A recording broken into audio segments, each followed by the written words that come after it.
isso leva-nos para os estereótipos nas organizações e, especificamente, neste caso, os estereótipos sobre os trabalhadores mais velhos. O que é que nos pode dizer sobre isso? Sobre estereótipos. O que é que, Uma vez no mais, âmbito dos seus trabalhos de investigação, nomeadamente, que factos assim mais curiosos e mais relevantes nos pode descrever aqui? lá está, os estereótipos sobre os trabalhadores, não só, há estereótipos para todas as faixas etárias, nós também Claro, arranjamos estereótipos para os mais jovens, ok? Isto claro. não é um exclusivo, não é um exclusivo dos mais velhos, mas dos mais velhos, da literatura, daquilo que já me confrontei, há um estereótipo que parece ter alguma adesão à realidade. Porque os estereótipos não resultam só de confabulações, não é? Não resultam só de jogos de poder e entre grupos. E normalmente os estereótipos são essa arma, são esse arremesso. São essa arma de arremesso, aliás. No caso dos mais velhos, que estereótipo é esse que tem alguma base empírica? O estereótipo sobre a motivação para participação e formação, atividades de formação e desenvolvimento. Esse, quer não é apenas detido por outrem, é também detido pelos próprios trabalhadores mais velhos. A investigação mostra que, de facto, a sua predisposição e motivação para participar em atividades formativas, quando comparado com outros grupos, é diferente. Mas, em boa verdade, quando se comparam os próprios indivíduos com a sua trajetória, também vemos diferenças. Também vemos diferenças, e as diferenças intra-individuais, aliás, as diferenças intra-individuais são fáceis de explicar sem precisarmos de muita lucubração teórica.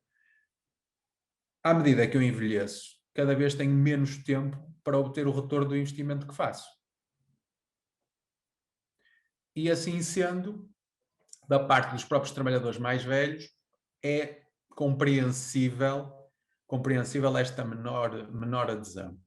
Por outro lado, as organizações também tendem a investir menos, a consagrarem menos do seu orçamento de formação para pessoas mais velhas. Não é portanto, esta motivação não resulta apenas e só de uma preferência individual, intrínseca ao dito trabalhador mais velho. O próprio contexto também, muitas vezes, não oferece estas oportunidades, e que seria importante porque a evidência mostra que nos contextos em que são oferecidas oportunidades de contínuo desenvolvimento, pode não ser através daquelas atividades formativas clássicas, mas há algum tipo de mecanismo em que possa continuar a haver aprendizagem ou partilha de conhecimento ou transferência de conhecimento, faz com que aquilo que é a expectativa de tempo futuro das pessoas nas organizações tenda a ser estendido, o que é particularmente útil num contexto em que as vidas ativas têm que ser cada vez mais alongadas, mas têm que ser alongadas com condições para serem bem-sucedidas. Claro. E para não implicarem riscos para a saúde física e mental dos trabalhadores. Não será só arrastar, de um ponto de vista administrativo, a idade de reforma ou de aposentação. Não pode ser só com base nisso. E eu diria que, para além da escassez ou da menor alocação de recursos para atividades de formação e desenvolvimento para mais velhos, também a forma como essas atividades são levadas à prática, às vezes também deixam a desejar. O que é que eu quero dizer com isto? Muitas vezes estas atividades formativas são atividades formativas numa lógica mais de catálogo do que propriamente numa lógica de resposta às necessidades específicas dos trabalhadores mais velhos. Um exemplo muito claro e clássico é a desconsideração pela própria experiência e os modos de fazer e de interpretar o trabalho das pessoas mais velhas. Muitas vezes a formação que é ministrada não tem em consideração este trabalho que tem que ser feito previamente, de incorporação daquilo que são os conhecimentos, o saber, a experiência, no fundo o valor das pessoas, naquilo que é o programa formativo. E este costuma ser um erro clássico, que saber um bocadinho sobre a andragogia iria permitir evitar. Portanto, eu diria que dos estereótipos, este é aquele que reúne algum suporte factual. Os outros, mesmo mais avessos já às tecnologias, tem que se fazer uma adaptação, não é? Tem que se tailorizar a forma como se introduz uma tecnologia, não é transformá-la imediatamente num inimigo visceral, não é? E num bicho-papão. Tem que se fazer um trabalho com as pessoas. Por exemplo, a BMW já também há uns 10, 15 anos foi pioneira nisso e mostrou, como eu dizia no início da nossa conversa, porque tem recursos para tal, não podemos deixar de fazer esse sublinhado, mas junto com os seus trabalhadores mais velhos, identificou áreas de melhoria, de intervenção, que permitem que, quando se medem os níveis de produtividade de contributos destes trabalhadores mais velhos, depois desse tipo de intervenções participadas, percebe-se que estão praticamente ao nível dos colegas mais novos. E não tem mal nenhum nisso, não há problema nenhum, porque há uma necessidade de adaptar, não tem problema nenhum. Há mais-valias e há outros aspectos, como por exemplo do ponto de vista físico, em que o declínio, em média, acontece. E temos que lidar com isto, da mesma forma que temos que lidar com a inexperiência de quem chega a um contexto de trabalho pela primeira vez. Sim, Sobre estereótipos, mas os estereótipos são muito giros a este respeito. Depois também no recrutamento se nota, na progressão se nota, enfim.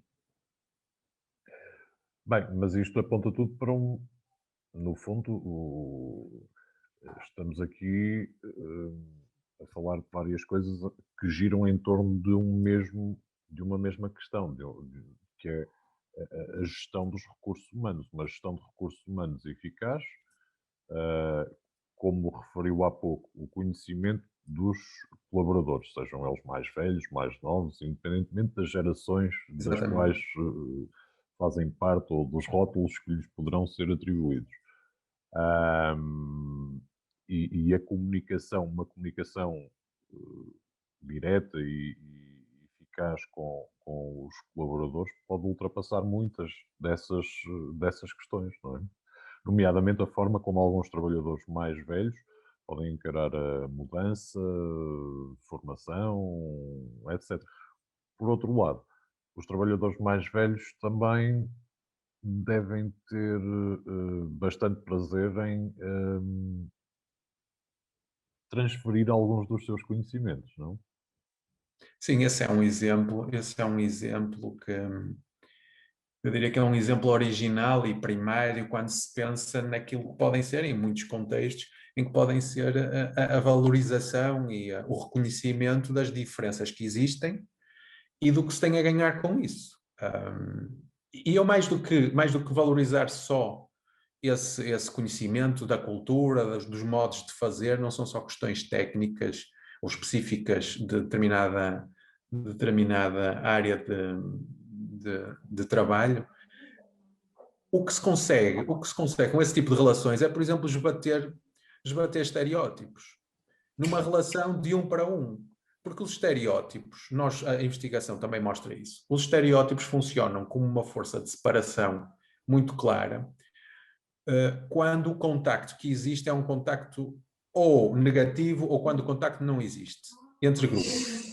A partir do momento que conseguimos estar com outras pessoas, outros que não fazem parte do nosso grupo, vamos dizer, etário, e percebemos quais são as mais-valias, quais são as características positivas que esses grupos têm e que não aparecem retratados, seja nos mídias, seja nos outlets comunicacionais da própria organização, que muitas vezes não faz isso.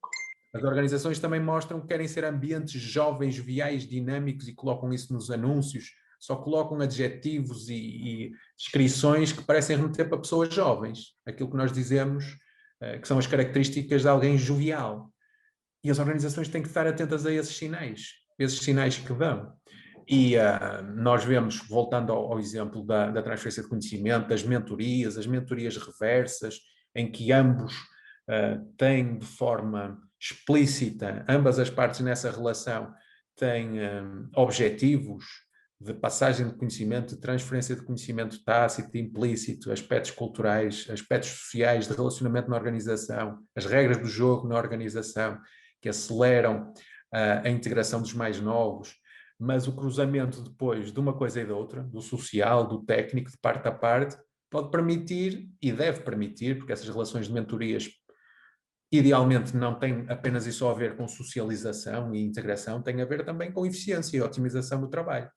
devem resultar em algo concreto, em projetos, em pequenas medidas, medidas de maior monta, de maior envergadura, que mostram que é perfeitamente possível trabalharmos todos em conjunto e esquecermos aquilo que os rótulos etários trazem para cima da mesa. O que importa ressalvar do ponto de vista organizacional é que há uma identidade em comum. Há identidades sociais em comum e identidades sociais distintivas. Eu ser jovem confere uma identidade social diferente do meu colega que tem 65 anos. Com certeza que sim, pertencemos a grupos etários diferentes. Mas temos uma identidade social que deve ser focada e fundada nos objetivos da organização. Uma identificação com a organização. A organização deve preocupar-se em fazer isso. Nós estamos todos, fazemos parte desta família, desta identidade organizacional e deve destacar essas identidades comuns em detrimento das identidades distintivas que só afastam, que só separam. É isso que as organizações devem procurar fazer. E aí há muitos exemplos. Eu recordo-me de estar num webinar há pouco tempo em que se perguntava precisamente no recrutamento o que é que nós podemos fazer para tornar o nosso recrutamento mais inclusivo. E quando nós olhamos para os meios que são utilizados para fazer o recrutamento, sejam os anúncios online, podem ser outdoors, podem ser campanhas na rádio, pode ser... Basta estar atento a isto. Quem é que nós estamos a querer atrair? Nós estamos a segmentar e dizer que só queremos este público-alvo de forma propositada.